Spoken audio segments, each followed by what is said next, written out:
Romantic कहानियाँ पर आप सभी का स्वागत है।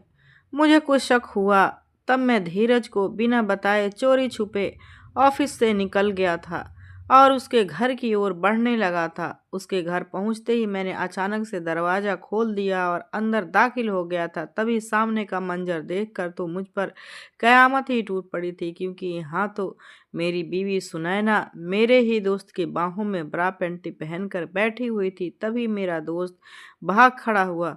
सुनैना के जिस्म को देखकर मेरा भी मन मचलने लगा। तभी सुनैना ने खुद ही मेरे होठों को पीने लगी। सुनैना मुझे देखकर बोली, मुझे माफ़ कर दो श्याम, मैं धीरज से मोहब्बत करने लगी थी। मोहब्बत किसी और के साथ रहती, किसी और के साथ तो ये बहुत बड़ा अन्याय होता आपके साथ, इसीलिए मैं घर से भाग आई। आपको पल्लवी के रूप में मुझसे अच्छी बीवी मिल गई है। प्लीज मेरे लिए किए की सजा उसे मत दीजिएगा। मैंने पल्लवी का हाथ पकड़कर उसे अपने घर ला गया था। मेरे दोस्त की बीवी मेरे सामने घूंघट में ही रहती थी, लेकिन फिर भी मेरा दोस्त मुझे खाने के लिए अपने घर पर ले जाया करता था। एक दिन मेरा दोस्त अपनी बीवी के लिए एक सुंदर सी पायल लेकर गया। मैं अपने घर वापस आया तो अपने बीवी के पाँव में वही पायल देखकर मैं हैरान रह गया।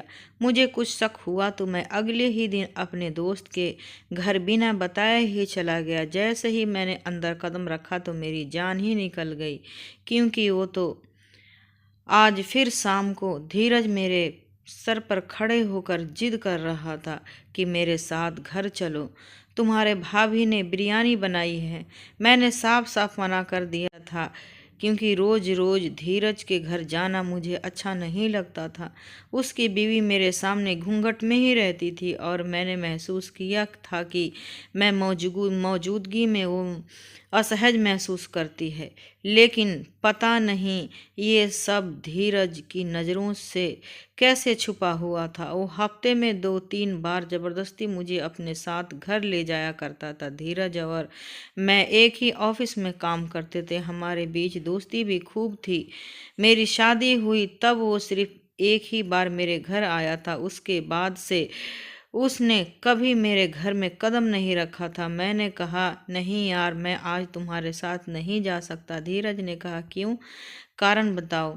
जरूर तुम्हें भाभी के लिए जल्दी घर जाना चाहते होंगे। मैंने सोचा कि इस तरह से तो ये मेरा पीछा नहीं छोड़ेगा, इसीलिए मैं कोई और ही बहाना बना लेता हूँ। मैंने ना मैं सर हिलाया और बोला, नहीं यार, ऐसी बात नहीं है। दरअसल मेरे पापा की तबीयत खराब है, इसीलिए उन्हें डॉक्टर के पास लेकर जाना है। वैसे भी आज घर में जाने में बहुत लेट हो गया। धीरज ने सर हिलाया और बोला, अच्छा ये बात है तो ठीक है, मैं तुम्हें मजबूर नहीं करूँगा, तुम चले जाओ। दरअसल मेरे माता पिता एक अलग घर में रहते थे, जबकि मैं और मेरी बीवी कंपनी की तरफ से दिए गए घर में रहते थे। खैर, मैं धीरज से जान छुड़वाकर ऑफिस से घर आ चुका था, लेकिन मुझे यह देखकर आश्चर्य हुआ कि उस समय मेरी बीवी घर पर मौजूद नहीं थी।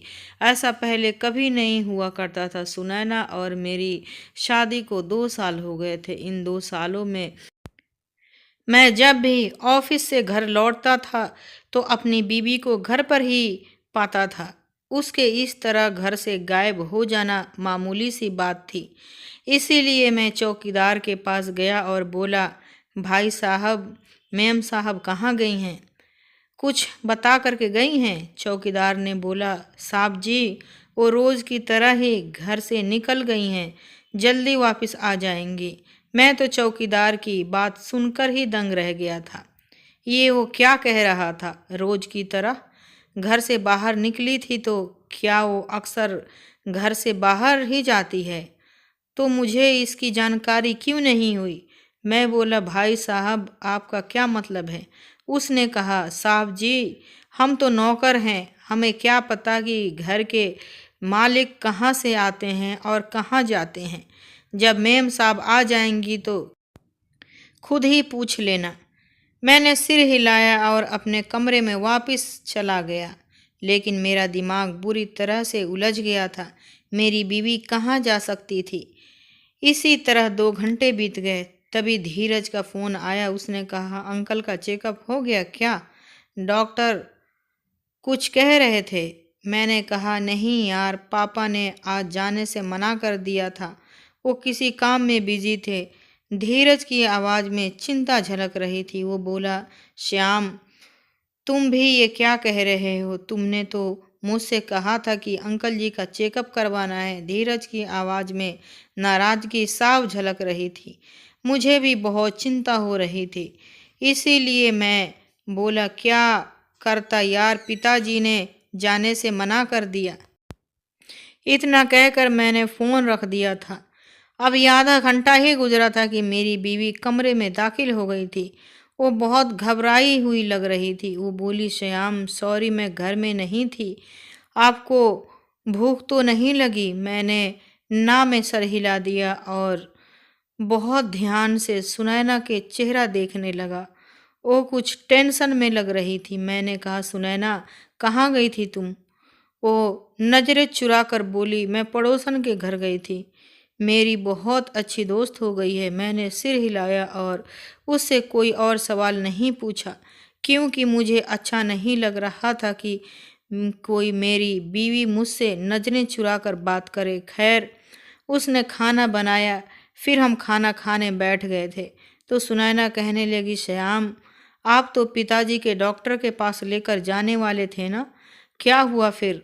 सुनैना की बातें सुनकर मैं हैरान रह गया था, क्योंकि मेरा पिताजी को अस्पताल ले जाने का कोई इरादा नहीं था और ना ही उनका चेकअप की ज़रूरत थी। ये बात तो मैंने ऑफिस में बैठे बैठे ही बना ली थी, ताकि मुझे धीरज के साथ उसके घर न जाना पड़े और उसकी बीवी को भी किसी तरह की कोई परेशानी न हो। मैंने सुनैना की तरफ देखा और बोला, मैंने तुमसे कब कहा था कि मैं पिताजी को अस्पताल लेकर जा रहा हूँ? वो कुछ समय के लिए सोच में पड़ गई थी और फिर बोली, मैंने आपके ऑफिस में फ़ोन किया था, तब मुझे पता चला कि आप पिताजी को अस्पताल लेकर गए हैं, इसीलिए मैं अपने पड़ोसन के घर गई थी। मैंने अपना सिर हिला दिया। आज सुनैना बहुत अजीब सी लग रही थी। उसके चाल ढाल में बहुत फर्क था। मैं इन सब से बहुत परेशान हो गया था। मुझे सारी रात नींद नहीं आई थी। चौकीदार की बातें मुझे परेशान कर रही थी। मेरी बीवी कहाँ जाती होगी? और फिर मैं इस नतीजे पर पहुंचा था कि मेरी बीवी पड़ोसन के घर ही जाती होगी, क्योंकि मैं उस पर शक नहीं कर सकता था। हालांकि सुनैना और मेरी शादी को केवल 2 साल हुए थे, लेकिन हम एक दूसरे को बचपन से ही जानते थे। सुनैना मेरे पिताजी की दोस्त की बेटी थी।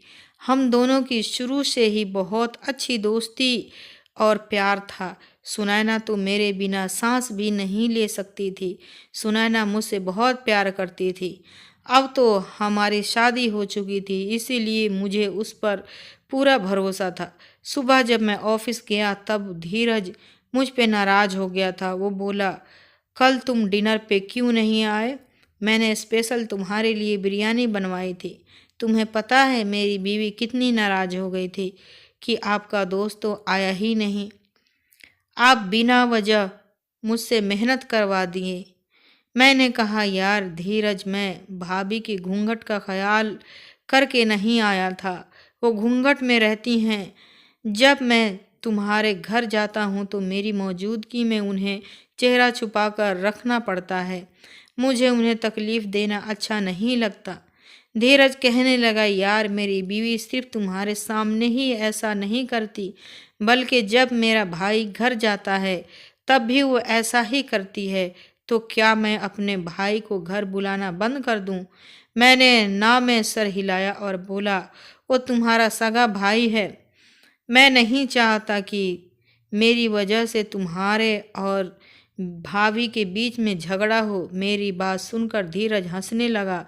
वो बोला, अरे यार, मेरी बीवी ऐसी नहीं है। लगता है सुनैना भाभी तुम्हें मेहमान बुलाने की परमिशन नहीं देती, तभी तो तुम इतना डरते हो।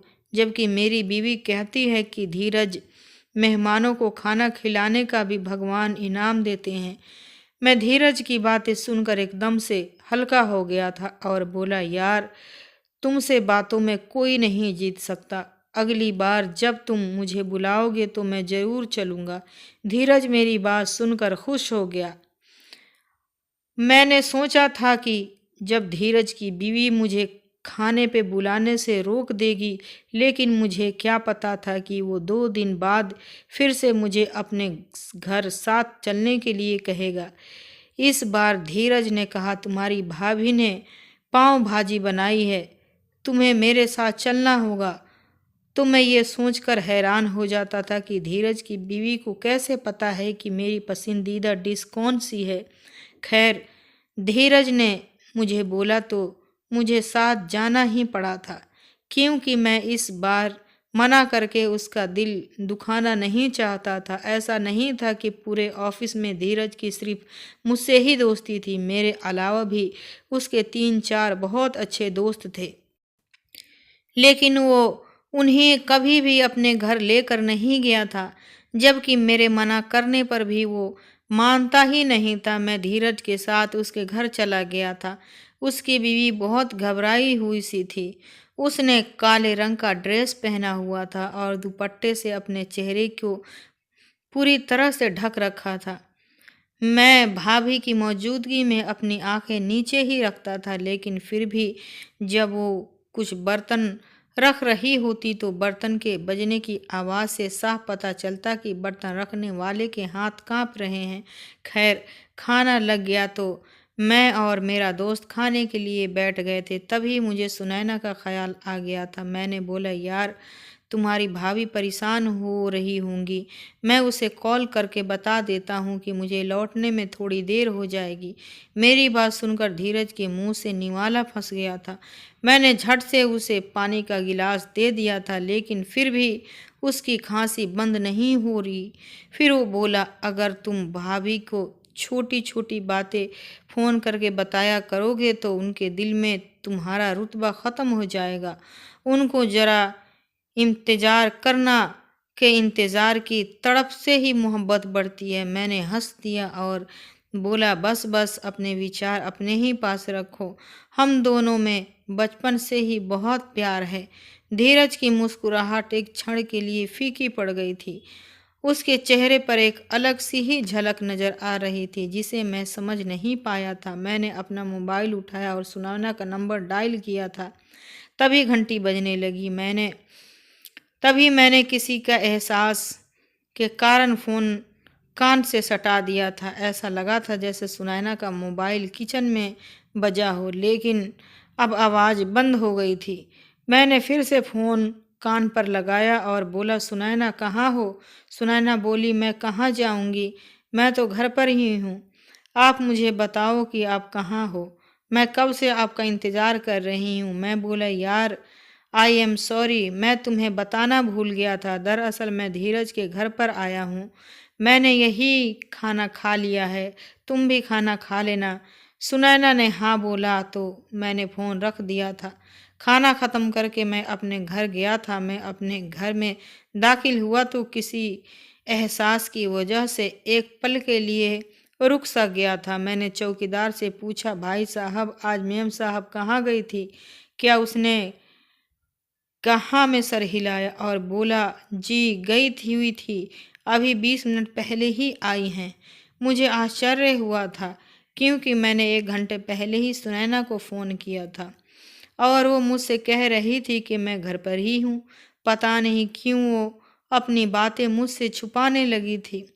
जब मैं अपने कमरे में आया तो सुनैना अपना मुंह फुलाकर बैठी हुई थी। मैं उसके सामने जाकर बैठ गया और बोला, क्या बात है सुनैना, तुम बहुत नाराज़ लग रही हो। तो वो बोली, क्या बात, मैं अब नाराज़ भी नहीं हो सकती।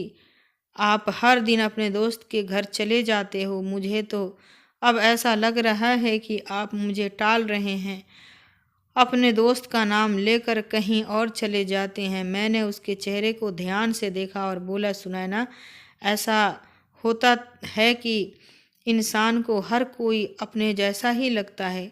धोखा वह खुद दे रहा होता है और इल्ज़ाम किसी और पे लगा देता है। ये सुनकर सुनैना का चेहरा पीला पड़ गया था। वो घबरा कर बोली, क्या मतलब आपका? आप ये कैसी बातें कर रहे हैं? मैंने हंसकर बोला, यार, मैं तो मजाक कर रहा था, तुम तो सच में डर गई।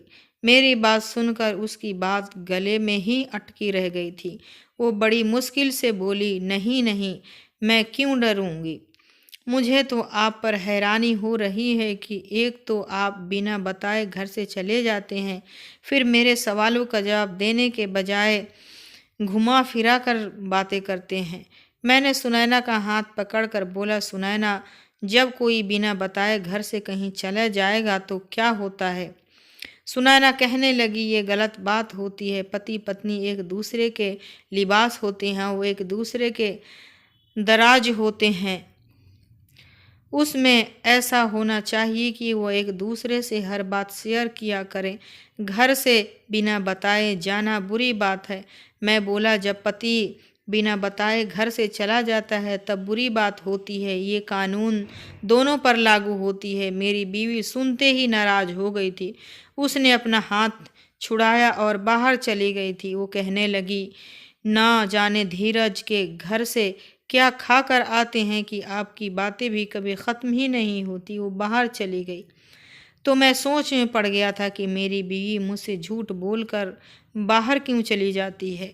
वो मुझे बहुत सीधे तरीके से बता भी सकती है कि सयाम, जब आपका फ़ोन आया था तब मैं घर पर नहीं थी, मैं अपने सहेली के घर पर गई थी। या फिर वो जाने कहाँ पहले मुझे एक मैसेज तो भेज सकती थी। फिर वो मेरे सामने ऐसा बर्ताव करती है कि वो कभी घर से बाहर ही नहीं जाती है। आज मैं सुनैना के साथ इस तरह की बातें घुमा फिरा कर इसीलिए कर रहा था कि शायद वो घबरा कर मुझे पूरी सच्चाई बता दी, लेकिन वो तो उल्टा मुझ पर ही दोष डाल गई थी। इसका मतलब ये था कि सुनैना जहाँ जाती है उसके बारे में मुझे बताना नहीं चाहती, जबकि ये जानना मेरे लिए बहुत ज़रूरी था कि मेरी बीवी कहाँ जाती है। कहीं वो किसी मुसीबत में तो नहीं फंस गई है। मेरी बीवी की सुरक्षा मेरे लिए सबसे ऊपर थी। मैंने सोचा कि मैं खुद पता लगा लूं, इसीलिए मैं चौकीदार की मदद लेने के लिए फैसला किया था। सुबह ऑफिस जाने से पहले मैं चौकीदार को इशारा करके घर के बाहर बुलाया था। मैं बोला, भाई साहब, मेम साहब कितने बजे घर से बाहर निकलती हैं। वो सोच में पड़ गया। वो बोला, वो घर से तभी निकलती हैं जब आपके ऑफिस की छुट्टी का समय होता है, और भगवान की करनी यही होती है कि उस दिन आप भी घर से देर लौटते हैं, लेकिन आपको आने से पहले ही मेम साहब घर पे आ जाती हैं। मैंने चौकीदार के धन्यवाद दिया और बोला, अपनी कार में आकर बैठ गया। चौकीदार ने मुझे जानकारी दे दी थी। उससे ये मालूम होता था कि किसी न किसी तरह से सुनैना को पहले ही पता चल जाता होगा कि मैं धीरज के घर जाने वाला हूँ। अब सोचने की बात यह थी कि अगर मैं अपनी बीवी को अपने बारे में नहीं बताता तो उसे मेरी इस बारे में कौन बताता होगा। मुझे सुनैना के अंधा विश्वास था, इसीलिए मैं मान ही नहीं सकता था कि वो मुझे किसी तरह धोखा दे रही है। लेकिन फिर भी ये सारी बातें मुझे परेशान करने वाली थी। अब मुझे किसी न किसी नतीजे पर पहुंचना ही था। मैं इन दिनों बड़ा परेशान सा रहने लगा था। धीरज को भी मेरी परेशानी का एहसास हुआ था। वो बोला, क्या बात है सयाम, तुम आजकल बड़ी परेशान लग रहे हो। अब मैं भला उसे क्या बताता कि मेरी बीवी मुझे बिना बताए घर से चली जाती है और मुझे उसकी चिंता सताती रहती है। मैंने बात बना दी और बोला, बस पिताजी की वजह से दुखी हूँ। उनका ब्लड प्रेशर नॉर्मल ही नहीं होता है। और ये बात सच भी थी। धीरज कहने लगा, अंकल परहेज तो करते हैं ना। मैं बोला, मैंने अपने छोटे भाई को फ़ोन करके पूछा था। उसने बताया कि वो हर समय साये की तरह पिताजी के साथ रहता है। पिताजी की दवाई भी बदल दी गई है, लेकिन वो ठीक नहीं हो रहे हैं। धीरज बोला, ये तो बेहद चिंता का विषय है। मैं भगवान से प्रार्थना करता हूँ तुम्हारे पिताजी जल्द ही ठीक हो जाएं। तुम मेरे साथ चलो, हम जरा मार्केट में चलते हैं। आज मेरी बीवी का जन्मदिन है और मैं उसके लिए एक गिफ्ट खरीदना चाहता हूँ। थोड़ा मार्केट घूम भी लेंगे तो तुम्हारा मूड भी थोड़ा फ्रेश हो जाएगा। मैंने ना में सिर हिलाया और बोला, नहीं यार, मैं नहीं आ सकता। मगर वो धीरज ही क्या जो मेरी बात मान लेता। वो तो जिद करने लगा और मुझे अपने दोस्ती की कसम देने लगा। मैं नाराज हो गया और बोला, यार क्या तुम हर समय छोटे बच्चों की तरह जिद करते रहते हो? कभी कभी दूसरों की मजबूरी भी समझ लेनी चाहिए। धीरज ने कहा, दुनिया इधर की उधर हो जाए लेकिन मुझे तुम्हारे साथ ही जाना है, क्योंकि मुझे गिफ्ट लेने का कोई अनुभव नहीं है। मैं भारी मन से उसके साथ चल पड़ा था। लेकिन सच कहूँ तो आज मुझे उस पर बहुत गुस्सा आ रहा था, लेकिन वो तो गम की तरह चिपक ही गया था। मैं तो उस दिन को कोस रहा था जब मेरी दोस्ती धीरज से हुई थी। वो बहुत ही अजीब किस्म का इंसान था। उसे दूसरे लोगों की समस्याओं से कोई मतलब नहीं था। वो तो चाहता था कि सिर्फ उसकी ही बात सुनी जाए। मैं अपने घर के हालातों के कारण बहुत चिंतित था। ऊपर से धीरज ने मेरे नाक में दम करके रखा था। ऑफिस में और भी उसके बहुत सारे दोस्त थे, मैं अकेला ही नहीं था। फिर भी न जाने वो मुझे ही हर जगह अपने साथ क्यों लेकर जाता था। आज हम मार्केट गए तो वो कहने लगा कि मैं अपनी बीवी के लिए पायल लेना चाहता हूँ। डिजाइन पायल पसंद करने में तुम मेरी मदद करना। मैं भी जल्दी घर जाना चाहता हूँ, इसीलिए उसकी मदद करने लगा। तभी मेरी नज़र एक खूबसूरत पायल पर पड़ी। वो इतनी मस्त थी कि देखकर ही दिल खुश हो गया था। मैंने कहा, ये ले लो, भाभी को पसंद आएगी। धीरज ने मेरे पसंद की पायल खरीदी थी और फिर हम घर आ गए थे। आज सुनैना घर पर ही थी। वो मुझे देखकर बहुत खुश हुई थी, जबकि आजकल मैं इतना परेशान रहने लगा था कि खुश होना ही भूल गया था। सुनैना मेरे पास आकर बैठ गई और बातें करने लगी। वो कुछ देर इधर उधर की बातें करती रही, जबकि मैं हाँ में ही जवाब दे रहा था। फिर वो बोली, श्याम, धीरज के साथ आपकी दोस्ती कैसे हुई? मैं उसके सवाल से चौंक गया था। अब मुझे एहसास हुआ था कि जब से सुनैना को मेरी शादी हुई थी, वो किसी न किसी तरह बातचीत में धीरज को ले ही आती थी और मुझसे उसके बारे में सवाल पूछती रहती थी। मुझे नहीं पता था कि वो धीरज को इस तरह क्यों दिलचस्पी लेती है। मैंने कहा, धीरज से मेरी दोस्ती 1.5 साल पहले ही हुई थी। हमारी शादी के बाद मेरी उससे दोस्ती हो गई थी। मुझसे पहले ऑफिस में कई लड़के उसके दोस्त थे, लेकिन मुझसे दोस्ती करने के बाद उसने हर किसी को पीछे कर दिया है। अब तो हर समय वो मुझसे ही बातें करता है, मुझे ही हर जगह अपने साथ लेकर जाता है, अपने घर भी लेकर जाता है। मैं तो मना कर देता हूँ, वो इसीलिए क्योंकि उसकी बीवी हर दम घूंघट में ही रहती है और मुझे रोज रोज उसके घर जाना अच्छा नहीं लगता। लेकिन ये धीरज तो मेरी बात समझता ही नहीं है। वो हर बात में मेरे से जिद करता है। अब मैं उससे थक चुका हूँ। सुनैना झट से बोली, किसी की ईमानदारी और प्यार से तंग नहीं होना चाहिए। खुशनसीब इंसान वो होता है जिसे सच्चे दोस्त मिलते हैं। मैंने सिर हिला दिया था। आज मैंने सुनैना को धीरज के बारे में विस्तार से बता दिया था। तभी सुनैना ने मेरा हाथ पकड़ लिया और बोली, श्याम, अगर आपको कभी पता चले कि धीरज ने आपको धोखा दिया है तो आप क्या करेंगे? सुनैना के इस सवाल पर मेरे कान खड़े हो गए थे। मैंने कहा, किस तरह का धोखा? बिजनेस में या फिर निजी जिंदगी में? सुनैना ने बोली, निजी जिंदगी में। मेरा मतलब है कि आपका दोस्त आपके हक पे डाका डाले तो आप किसी चीज को बहुत दिल से चाहते हो और आप धीरज को वो आपसे छीन ले तो आप क्या करेंगे? सुनैना के इस सवाल ने मुझे बहुत बेचैन कर दिया था। धीरज और सुनैना की कई सारी पहेलियां एक दूसरे से मेल खा रही थी और अब ये सवाल। मैंने कहा, सुनैना, जो चीज़ मेरी होगी वो चीज़ मुझे छोड़कर कभी धीरज के पास नहीं जाएगी। सुनैना बोली, फिर भी यदि ऐसा कभी हुआ तो आप धीरज के साथ कैसा सलूक करेंगे? क्या आप उसके साथ दोस्ती ख़त्म कर देंगे। मैंने बेचैन होकर बाजू बदल दिया और बोला, क्या तुम बेकार के सवाल कर बैठी हो? उठो, मेरे लिए चाय बनाकर लाओ। सुनैना बहुत परेशान हो गई थी, लेकिन वो बिना कुछ कहे किचन में चली गई। मैं अंदर ही अंदर जलता रह गया। अब मैं चाहता था कि मेरे सामने सब कुछ पूरी तरह से खुलकर आ जाए, लेकिन मेरे साथ कोई सुराग नहीं मिल रहा था। मैंने सोच लिया था कि इस राज पर पर्दा उठाने के लिए मैं हद से आगे निकल जाऊंगा।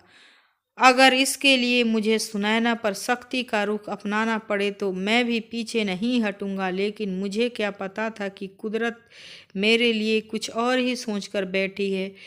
वो मुझे खुला इशारा देना चाहती है। हुआ ये कि जब मैं अगले ही दिन ऑफिस से वापस लौटा तो ये देखकर जान ही निकल गई कि सुनैना ने ही वो पायल पहनी हुई थी जो धीरज ने कल मेरे साथ लाख जाकर अपनी बीवी के लिए लेकर आया था। मैं इस पायल को देखकर दंग रह गया। अब मुझे समझ आ गया था कि धीरज और सुनैना का आपस में कोई ना कोई संबंध तो जरूर है। मैंने कहा, सुनैना, तुमने इतनी खूबसूरत पायल कहाँ से ली है? ये तो तुम्हारे पाँव में बहुत अच्छी लग रही है। मैंने जानबूझकर उसे जल्दी वाले अंदाज में कहा था ताकि सुनैना को कुछ तो समझ में न आए। वो मुस्कुराकर बोली, सयाम, आप ऑफिस चले जाते हैं ना, तब मैं अक्सर अपने सहेली के घर चली जाती हूँ। उसी सहेली ने मुझे दी है। मैंने सिर हिला दिया था। अब मैंने पूरा प्लान सोच लिया था। इसीलिए अगले दिन जब मैं ऑफिस चला गया तो धीरज से बोला, आज मैं तुम्हारे घर डिनर पर चलूँगा। अपनी बीवी से कहो कि कुछ अच्छा सा खाना बना दे। धीरज बहुत खुश हो गया और उसने तुरंत थोड़ा दूर जाकर अपने बीवी को फ़ोन किया। छुट्टी होने का 1 घंटा बाकी था तब मैं धीरज को बिना बताए चोरी छुपे ऑफिस से निकल गया था और उसके घर की ओर बढ़ने लगा था। उसके घर पहुंचते ही मैंने अचानक से दरवाज़ा खोल दिया और अंदर दाखिल हो गया। तभी सामने का मंजर देखकर तो मुझ पर कयामत ही टूट पड़ी, क्योंकि वहाँ तो मेरी बीवी सुनैना बैठी थी। सुनैना मुझे देखकर बहुत डर सी गई। मैं आगे बढ़ा और बोला, सुनैना, तुम और यहाँ तुम कैसे जानती हो इन लोगों को? सुनैना रोने लगी और मेरे कदमों में गिर गई और बोली, श्याम, मेरी बात सुनो। मैं आपके साथ कोई धोखा नहीं किया है। श्याम, तो आप तो जानते हैं कि आपके पिताजी के दोस्त के यहाँ से 2 जुड़वा बेटियां पैदा हुई थी। दोनों के रंग एक रूप एक जैसा था। आपकी सुनैना की सगाई हो चुकी थी। वो भी आपको बहुत चाहती थी, मगर जब शादी की तारीख तय हो गई तो वो थोड़ी घबरा गई थी। मुझे उस पर शक हुआ कि जरूर कुछ तो गड़बड़ है। मैंने उससे कई बार पूछा, लेकिन उसने मुझे अंदर की बात नहीं बताई। जब शादी का दिन आया तो सुनैना घर से भाग गई। उसने एक खत लिखा था जिसमें उसने ये बताया कि वो किसी और लड़के को पसंद करती है और उसी के साथ भाग कर जा रही है। ये सब पढ़ने के बाद तो घर वालों पर कयामत आ गई थी। पिताजी ने मेरे सामने हाथ जोड़े और कहा, पल्लवी, तुम हमारी इज्जत बचा लो। सुनैना की जगह तुम दुल्हन बन जाओ। और मुझे उनकी बात माननी पड़ी। मैं दुल्हन बन गई और आपके साथ विदा होकर आ गई। पीछे से घर वालों ने ये नाटक रचाया कि पल्लवी की एक लड़के के साथ भाग गई है। मैं बेकसूर थी, लेकिन फिर भी घर वालों ने मुझे ही मार दिया। मैं तब से आज तक सुनैना बनकर आपके साथ रह रही हूँ। एक दिन धीरज खाने पर घर आया हुआ था। मैं उसे नहीं जानती थी, लेकिन मेरी शक्ल सुनैना से मिलती जुलती होने से पहचान गया था। घर जाकर उसने उस सुनैना का उससे का जिक्र किया तो सुनैना ने मुझे फ़ोन किया कि तुम्हारा फिर से संपर्क हुआ और धीरज आपको इसीलिए ज़बरदस्ती अपने घर ले जाया करता था ताकि मुझे और मेरी बहन को एक साथ वक्त बिताने का मौका मिल जाए। आप और धीरज लाउंज में बैठे हुए थे, जबकि सुनैना और मैं उसके कमरे में बैठे थे। फिर मैं पिछले दरवाजे से निकलकर आपके पहले ही घर पहुंच जाती थी। मैं आपके ऑफिस टाइम के इसीलिए घर से निकल जाती थी कि कहीं आप अचानक से घर ना आ जाएं। घर जाते ही मुझसे पूछताछ करते कि कहाँ गई थी, तब मैं आपको क्या जवाब देती थी। खैर, जिस दिन आपको सुनैना के घर जाना होता था वो फ़ोन करके आपसे पहले ही मुझे बुला लेती थी, इसीलिए आपको कभी भी पता न चल सका। इतनी देर में सुनैना भी किचन से निकलकर बाहर आ गई थी। उसने मेरे सामने हाथ जोड़ दिए और रोने लगी। वो बोली, मुझे माफ़ कर दो श्याम, मैं धीरज से मोहब्बत करने लगी थी। मोहब्बत किसी और के साथ और रहती किसी और के साथ तो ये बहुत बड़ा अन्याय होता आपके साथ, इसीलिए मैं घर से भाग गई। आपको पल्लवी के रूप में मुझसे अच्छी बीवी मिल गई है। प्लीज़ मेरे किए की सज़ा इसे मत दीजिएगा। मैंने पल्लवी का हाथ पकड़कर उसे अपने घर ले गया था। मैंने धीरज से बात करना बंद कर दिया, जबकि पल्लवी हर दिन मुझे समझाने की कोशिश करती है। मैं चाहती है कि मैं धीरज और सुनैना के साथ सुलह कर लूं, लेकिन मैं अभी तक किसी नतीजे पर नहीं पहुंचा हूं। आप बताएं मुझे क्या करना चाहिए? धीरज और सुनैना को माफ़ कर देना चाहिए या उनसे अलग हो जाना चाहिए? दोस्तों, ये वीडियो कैसा लगा कमेंट करके ज़रूर बताइएगा। वीडियो को लाइक और मेरे चैनल को सब्सक्राइब ज़रूर करिएगा। फिर मिलती हूँ आपसे अगले वीडियो में।